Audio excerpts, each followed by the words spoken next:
So I'm sure many of you by now have noticed that recently there has been an increase in the discussion of UFOs. Now, the sightings of UFOs never did stop or decrease. So why do you suppose so many people are now addressing the topic? At this point in time, I think most people are aware that certain governments around the world probably have several forms of technology that allows them to build vehicles that you and I would call a UFO if we had seen any of them flying around. The president and a group of senators were recently part of a classified briefing by the Pentagon on the Navy's recent UFO sightings. Now, the Navy has been seeing things in the sky and reporting on them for years. That's not new. Briefing the president, I get it. But what about the senators? What is their role in all of this?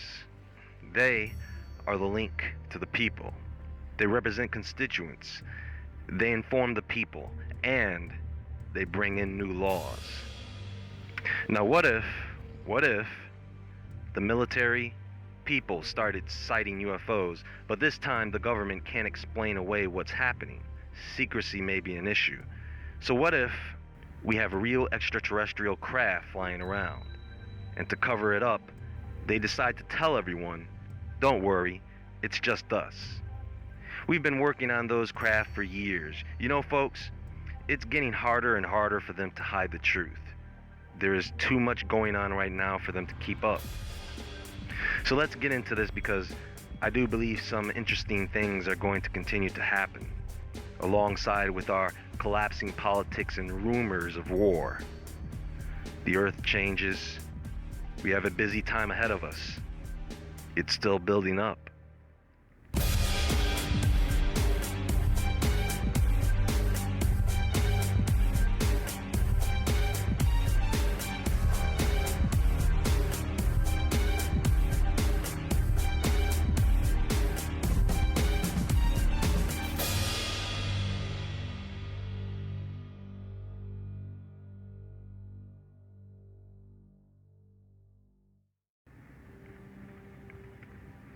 So MUFON should be celebrating right now. They should be popping bottles. Because I don't know if you all realize this or not, we have just received a disclosure on the existence of UFOs. Not the existence of extraterrestrials, but by the way of the Pentagon, the Intelligence Committee, the President, several senators, and the Navy. They are trying to tell you all, with authority, that's why they have this lineup of government officials. They want to make sure that you all know, they know, and have known about the existence of UFOs. So do you understand that this is no longer a conspiracy theory? All these years, people have been waiting for this type of disclosure, and now that it's here, hardly anyone cares. It seems that they were very successful at desensitizing people to this. The question now is, what's next? Now I want to explain something to everyone. Actually, let me put all of this into perspective for you. What is happening now has happened before. Do you know when? A long time ago. Remember? The Sumerians around 4500 BC give us an origin story of mankind. And this story is interesting because it goes along with the last topic I discussed about dragons and giants, and how the land we are walking on is, in theory, the remains of ancient organisms. So their story goes like this. This is from the Nippur tablet. In the beginning, the heavens and the earth were created by chaos and Tiamat, before the gods. Then the gods were created in the midst of heaven. When these gods came to earth, there was a lot of work to be done, so they labored. They mined for minerals, tended to the land, but at some point, they got tired of the work. So Anu, the god of gods, and his son Enki, along with the help of his half-sister Ninki, decided that they would create man to take over the work. How did they do this? Well, they slaughtered one of their gods, and they took his body and blood and mixed it with clay. And it was from that composition that man would be formed. This created a natural bond between men and the gods. So now you have a being made of flesh and soul. Are you with me so far? Okay. The story of the Anunnaki tells a similar story, except these gods were draconians that came here from Nibiru to genetically engineer humans to be slaves. Now, I'll tell you the same story again. In the beginning, God created the heavens and the earth. Yahweh, along with his son, the archangel Michael, or Jesus, along with Lucifer, because he was there in the beginning too, decided to make man in their image. Man was formed out of land, and God blew into him the breath of life. Then woman was created. This is, of course, the story of Adam and Eve. They multiplied, and then some other gods came down to earth and screwed with the genetics of man, giving us the Nephilim, or Raphaim. Want to hear another one? During the Viking Age in Norse mythology, the first of the gods slayed a giant, turning his body parts into part of the world. Then Odin, along with two other gods, came to the coast of one of the new land masses that was formed. Then they saw two tree trunks that were shaped like a man and woman. So Odin decides to blow into them the breath of life. They were named Ask and Embla. Once again, names that start with A and E. Ancient Hindu texts and the Vedas talk about flying chariots of the gods, the Vimana. Those texts also talk about the dismemberment of the primeval man that is sacrificed to become the place we live on. How many of you know the story of Pangu, the Chinese god whose body became the earth? There are also old Chinese chronicles that talk about flying chariots. Now, because of emperors and kings, we have a distortion in the history or origin story, so we are left with nothing but mythos. The Native Americans also tell stories of people that came down from the sky in vehicles and taught them things, as well as interbreeding with humans. We can see that all over the world. Ancient civilizations are describing very similar occurrences.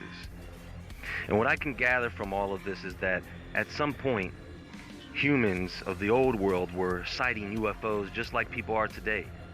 And back then, people were just as confused as to what they were. But consequently, the beings of those craft came here to interact with humans. If you look at the stories of the Dead Sea Scrolls, where angels or the fallen came to earth and defiled man and the animals, giving birth to a race of giants and abominations, which were supposedly all wiped out, what is to stop them from getting humans to recreate their abominations? What is to stop them from bringing in a new breed of giant? God can restrict them, yes, but what is to stop them from getting man to do their dirty work? Especially with the tech we have today. I have a feeling that we are going to start hearing this acronym UFO a lot more often than before. But at first, it will be all the same old stuff. Old testimonies, declassified documents, things you and I have seen and heard before. We have seen ex-government workers that have come forward to talk about the technologies that were being worked on decades ago. Compartmentalization. You hear them talk about anti-gravity technology that any one engineer or scientist could not figure out. And I'm going to tell you all this now. The small handful of people who run these secret operations, the few who are not compartmentalized, they know how the technology works. They just want people who are more qualified to build this technology for them. The secret is witchcraft. Now, although that may sound unscientific, it is very scientific, and it is the science of these fallen angels. They are the aliens. They're not from Earth. Because if you know anything about cherubim, they come in different forms. Some have wings, some don't, some are huge, some are small. And we really have no idea of how many there are. But some believe it's in the millions. Thanks to certain texts, like the Book of Enoch, we have a very close idea of how many came down to follow the angels down from Mount Hermon, but we don't know how many fell with Satan. It just says a third. People keep taking paranormal activities, separating them as if they are phenomenal. Ghosts, black-eyed children, werewolves, Bigfoot, UFOs, aliens, demons, poltergeist. Basically anything that could be put into the monster category, that's them. Why do you think these occurrences happen so close in time and location of each other? That's just my theory on all this. The gods of Egypt, Sumeria, ancient China, Japan, India, the ancient gods of the Americas, ancient Greece, are all expected to make a comeback. And they are expected to make a comeback by several super powerful people who absolutely believe in these gods. People are going to see some things that will shock and frighten them almost to death.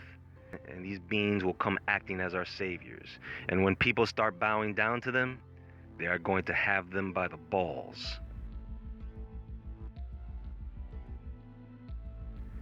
Let me ask you all a question. If aliens did show up, if they just one day showed up in the sky with a massive fleet of spacecraft, would you trust those beings? Would you trust anyone who made it a priority to hide from you, only to come and try to take care of you all of a sudden? You know, these days when a new UFO is captured on video and released, I don't even bother watching it. Just another bunch of blurry crap. I mean, we get it. We all know what UFOs look like. They're blurry. If it's clear, it's a fake. But anything blurry is definitely a UFO, with aliens inside. Now I'm being facetious, but the real concern is having such technology and using it as a means to dominate other people. This is why world governments don't want everyone to have nukes, because they simply don't trust them. I think Bob Lazar said it best when he said something like, you can't let gravity technology fall into the wrong hands because next it's force field technology, and that would make someone unstoppable. And they would be able to impose their will upon anyone. Now I think, after all these years, they have reached a level of mastery with the technology that they can now use it for practical purposes. You see, folks, they know what's coming. I'm talking about the stuff that is described in ancient scriptures like the Book of Revelation, and all this tech they are working on, the underground bases, the interstellar travel technology, CERN, HARP. They are trying to save themselves. But here's the problem. None of that stuff is going to matter. It may buy them some time, but eventually they will have to face what God has already put into motion. And no flying saucer or underground bunker is going to save them. And if they think they can team up with the devil and fight God as a last-ditched effort, the devil himself knows that's not going to happen. But he has no problem sending you all out to fight for him while he just sits back and laughs at you. It is totally understood that some of you just don't believe in the Holy Scriptures or the majority of these ancient texts. You stand solely on the side of concrete facts and data, and I get it. But guess what? Those who govern us, they do believe in the ancient texts. And everything that they do is based on that. They still worship the dragon, which is probably the oldest of all religious practices. I have other videos where I get more into the technology of these UFO craft. They have to be designed in certain shapes with specific elements. The positioning of the interior components must be properly aligned, and the ritual must be properly executed to complete the spell. I know you're probably laughing. I'm not kidding. Why do you think CERN is set up the way it's set up? The positioning of the buildings, the Shiva statue, Tesla technology, nuclear reactors. You think people just figured that stuff out, don't you? We will see how this all unfolds. Keep your eyes open, folks. Keep yourselves up to date and aware. And don't be fooled. Most people don't know who the devil is because they can't recognize him.